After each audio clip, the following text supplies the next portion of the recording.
Hi everyone, we're going to look at Ashi-Garami 101 today. So the most basic foot position for your classic Arimi Ashi-Garami position. And we'll talk about some basic mechanics, but this is really designed for people if you've never done Ashi-Garami before, you're just getting used to doing it. Understanding what we're supposed to be doing with our legs, and then a basic sweep that you can practice and a little drill you can do working with somebody else.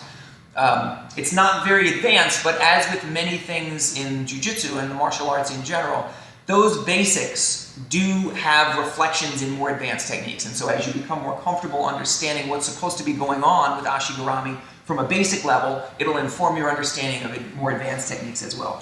So from any given entry, there are a lot of entries into Ashi. You see them from the bottom of the mount, from the guard, but they all share in common, at least for Arimi Ashi-Garami, a situation where our legs are wrapped around our partner's leg, and we have one leg inside, one leg outside.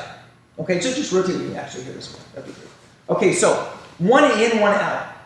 Now, whether I drew him forward, I elevated him, or I came out of the bottom position, bottom of the mount, we have a knee in and a knee out. Once we're here, we want to form a connection between our legs and our partner's leg. The bottom leg, the inside leg, is going to be a shoelaces to hamstring connection.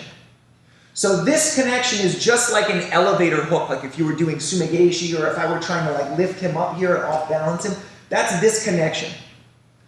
The second leg, the outside leg, the connection is heel at the hip here, and then my knee up to close so that we have our two knees clamping in around our partner's leg, okay?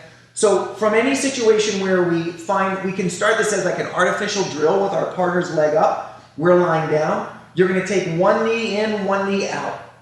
The inside leg, foot goes to the hamstring like you're gonna elevate. Outside, heel connects and hips rise. This is very important. So our knees pinch, and it's critical that your hips leave the mat. The position of the top foot, my toes are never turned in this way, okay? At least not in this version of Ashi-Garami. If we're looking to reap the leg for a heel hook, we would bring the leg across. But when we're in this Arimi Ashi-Garami position, we want to have our toes pointed out. If your toes are turned in, your partner can toe hold you here. They can force your leg into awkward positions. When you turn your toes out, this gives you more stability. And for him to push my leg across is much more difficult. So we have an inside leg and an outside leg. We have connection with the bottom leg. We have connection with the top leg. The hips are off the mat, and the knees are holding our partner's leg in place. The knees are behind our partner's knee. They're closer to their hip. If my knees are in front of his knee like this, I don't have control over the knee. So I need to make sure that I'm here connecting rather than here. There are some specialized positions where we're in front of the knee, but this ain't one of them. Here we're connecting like so. You can do a little drill with your partner, especially if you're not used to doing this Ashi-Garami position, and that is having your partner just move backwards while you use your leg position to control and hold your partner. So I'll put my hands behind my head or cross them across my chest, and I'll have him moving backwards, and I'll be holding on to him here with only my legs. He should be dragging me across the mat, not escaping. If his leg slips right out, I'll know that I need to make my connection a little bit better. If he pulls backwards here and I lose the knee line and my legs start to slip, I'll know that I have to do a little bit more with my connection here. 1, 2, 3, and 4. Even this elbow, which is covering his ankle, shouldn't be doing very much. Really, it should just be a position of the legs. Once you get comfortable doing this, you can have your partner stand up, and the drill is the same. So if he stands up here, the idea is the same.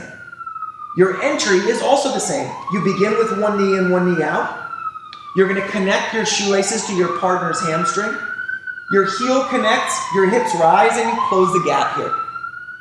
If you'll notice, when he stands up, the big issue is my hips have to leave the floor, I have to take my hips farther up off the floor here, okay, to control him. If my hips stay down, I'll always have a weak Ashi, so my hips have to come up. Now from here, we can do the same drill. He'll go backwards, he'll move to his left, he'll move to his right, and I'm using just the control of my legs to hold on to him. So these drills are all designed to kind of get you used to how to control your partner initially with Ashi-Garami, the leg position for a basic Rumi Ashi-Garami. And then out of there, you can start to build confidence in other sorts of attacks from Ashi-Garami. You can go into outside Ashi, you can go into saddle position, so-called saddle position, or cross Ashi-Garami. You can look at heel hooks. But especially if you've never done this before, this is a very nice way of keeping it simple, working with your partner, and you can take turns, you can drill it, start to get more comfortable, and then build from there. Hopefully this was helpful for you and you enjoyed it. We'll see you soon.